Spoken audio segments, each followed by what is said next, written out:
வணக்கம், welcome to foods of India. கருவேப்பிலையை நம்ம எடுத்துக்கிறனால நம்மளுக்கு கிடைக்கக்கூடிய சத்துக்கள், அதே மாதிரி முருங்கைக்கீரை எடுத்துக்கிறனால நம்மளுக்கு கிடைக்கக்கூடிய சத்துக்கள் ரெண்டையும் ஒரே நேரத்தில் தரக்கூடிய கீரை இந்த கீரை.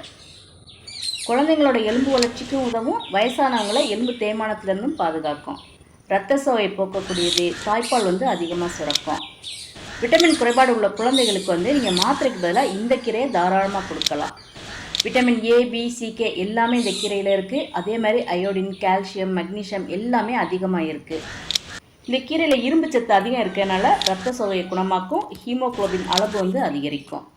நம்ம உடலுக்கு தேவையான ஆரோக்கியத்தை அள்ளித்தரக்கூடிய அதே சமயம் எக்கச்சக்கமான விட்டமின்ஸையும் அள்ளித்தரனால இந்த கீரைக்கு பேர் மல்டி விட்டமின் கீரை. இந்த கீரையோட மற்ற பெயர்கள் தவசிக்கீரை, நட்சத்திர நெல்லிக்காய், இனிப்பு இலை, கடு, அப்புறம் சிங்கப்பூர் கீரை. இவ்வளவு சத்துக்களை உள்ளடக்கி இந்த தவசிக்கீரையை வச்சு இன்றைக்கி நம்ம ரொம்ப சிம்பிளாகவும் அதே சமயம் ரொம்ப டேஸ்டியாகவும் தவசிக்கீரை பொரியல் எப்படி ரெடி பண்ணுறது அப்படின்னு பார்க்கலாம். இந்த தவசிக்கீரை பொரியல் ரெடி பண்ணுறதுக்கு நான் இன்றைக்கி நம்மளோட மாடி தோட்டத்துலேருந்து ஃப்ரெஷ்ஷாக இந்த தவசிக்கீரையை பறிச்சுட்டு வந்திருக்கேன். நம்ம கருவேப்பிலையை எப்படி நம்ம சுத்தம் பண்ணுறோமோ அதே மாதிரி தான் இதை காம்லேருந்து தனியாக அந்த மாதிரி பிரித்து எடுத்துக்கலாம். ரொம்ப ஈஸியான வேலை தான், முருங்கைக்கீரை மாதிரிலாம் கஷ்டமாக இருக்காது. இந்த கீரையோட குச்சி இந்தளவுக்கு மெல்லிசாக இருந்தால் கூட போதும், நீங்கள் மண்ணில் நட்டு வச்சிட்டாலே ஈஸியாக தழைச்சி வந்துடும். இப்போ கீரை நான் நல்லா சுத்தம் பண்ணதுக்கப்புறம் தண்ணியில் நல்லா கழுவிட்டு பொடி பொடியாக நறுக்கி எடுத்து வச்சுருக்கேன். இப்போ நம்ம தவசிக்கிற பொரியலை ரெடி பண்ணிடலாம். அதுக்கு ஒரு கடாயில் நான் 2 டீஸ்பூன் அளவுக்கு நல்லெண்ணெய் எடுத்திருக்கேன்.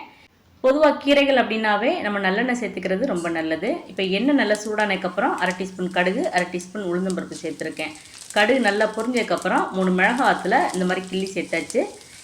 மிளகாத்தில் கலர் மாறதுக்கு முன்னாடியே 3 பல் பூண்டை தட்டி சேர்த்துடணும். இப்போ நான் 7 சின்ன வெங்காயத்தை இந்த மாதிரி பொடி பொடியாக நறுக்கி சேர்த்துருக்கேன். பொதுவாக நம்ம வெங்காயம் வதங்குறதுக்கு உப்பு சேர்ப்போம், ஆனால் கீரைக்கு அந்த மாதிரி முதல்ல நம்ம உப்பு சேர்த்துடக்கூடாது. அப்படி உப்பு சேர்த்தோம்னா அந்த கீரையோட சத்துக்கள் பூரா வீணாக போயிடும்.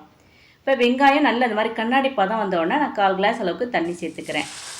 மற்ற கீரைகள்லாம் நம்ம எண்ணெயிலே வதக்கலாம், ஆனால் முருங்கைக்கீரை, தவசிக்கீரைலாம் எண்ணெயிலே முதல்ல வதக்கிட்டோம்னா கீரை கொஞ்சம் ரஃப்பான மாதிரி ஆயிரும். அதனால் நம்ம கொஞ்சமாக தண்ணி சேர்த்து அந்த தண்ணி கொதிச்சதுக்கப்புறம் நறுக்கி வச்சுருக்க கீரையை சேர்த்துக்கலாம். இப்போ கீரையை சேர்த்து அடுப்பை மீடியம் ஃப்ளேம் வச்சு நல்லா வதக்கிக்கணும். நம்ம சேர்த்துருக்க தண்ணி, கீரையில் இருக்க தண்ணி எல்லாம் நல்லா வற்றி வர வரைக்கும் நம்ம நல்லா வதக்கி எடுத்துக்கலாம். கீரைக்கு எப்படி நம்ம முதல்ல உப்பு சேர்க்கக்கூடாதோ அதே மாதிரி கீரை மூடி போட்டும் நம்ம வேக வைக்கக்கூடாது. அந்த மாதிரி மூடி போட்டு வேக வச்சாலும் கீரையோட சத்துக்கள் பூராமே வீணாக போயிடும். இப்போ நம்ம சேர்த்துருக்க தண்ணியும் கீரையில் இருக்க தண்ணியும் நல்லா வற்றி கீரை நல்லா வெந்து வந்துருச்சு. இந்த டைம் நம்ம டேஸ்ட்டுக்காக இது கூட கொஞ்சமாக பருப்பு சேர்த்துக்கலாம். நான் தோரம்பருப்பு ஒரு பாதியளவு வேக வச்சு இதில் எடுத்திருக்கேன். நீங்கள் பாசிப்பருப்பை கூட பாதியளவு வேக வச்சு இது கூட சேர்த்துக்கலாம். இப்போ இதையும் சேர்த்து நல்லா இந்த மாதிரி கலந்து விட்டதுக்கப்புறம் இந்த டைம் நம்ம கீரைக்கு தேவையான உப்பை சேர்த்துக்கலாம். டேஸ்ட்டுக்காக தேங்காய் துருவல் நம்மளோட விருப்பம் தான், எவ்வளோ வேணாலும் சேர்த்துக்கலாம். நான் 1/4 முடி அளவுக்கு தேங்காய் துருவி சேர்த்துருக்கேன். தேங்காய் சேர்த்து 2 கிளறினதுக்கப்புறம் அடுப்பை ஆஃப் பண்ணிடலாம். அவ்வளோதான், சூப்பரான டேஸ்ட்டில் சத்துக்கள் அதிகம் உள்ள தவசிக்கீரை பொரியல் ரெடி ஆயிடுச்சு. நம்ம குழந்தைங்களுக்கு முடி கொட்டுது, அப்புறம் இரும்பு சத்து குறைபாடெல்லாம் இருந்ததுன்னா டானிக் வாங்கி கொடுப்போம். அந்த மாதிரி டானிக் வாங்கி கொடுக்காம இந்த கீரை நீங்கள் வாரத்தில் 1 நாள் அல்லது 2 நாள் சேர்த்துக்கிட்டாலே போதும். குழந்தைங்களுக்கு தேவையான அத்தனை சத்துக்களும் கிடைக்கும், இரும்பு சத்தோட அளவும் சீக்கிரமாகவே அதிகரிக்கும். முருங்கைக்கீரையோட அதிக சத்துக்கள் நிறைந்த தவசிக்கீரையை வச்சு தவசிக்கீரை பொரியல் நீங்களும் செஞ்சு பார்த்து எப்படி இருந்துச்சுன்னு கமெண்ட் பண்ணுங்கள். இந்த வீடியோ உங்களுக்கு பிடிச்சிருந்தேன்னா லைக் பண்ணுங்கள், ஷேர் பண்ணுங்கள், மறக்காமல் ஃபுட்ஸ் ஆஃப் இந்தியா சேனலை சப்ஸ்கிரைப் பண்ணுங்கள். தேங்க்ஸ் ஃபார் வாட்சிங்.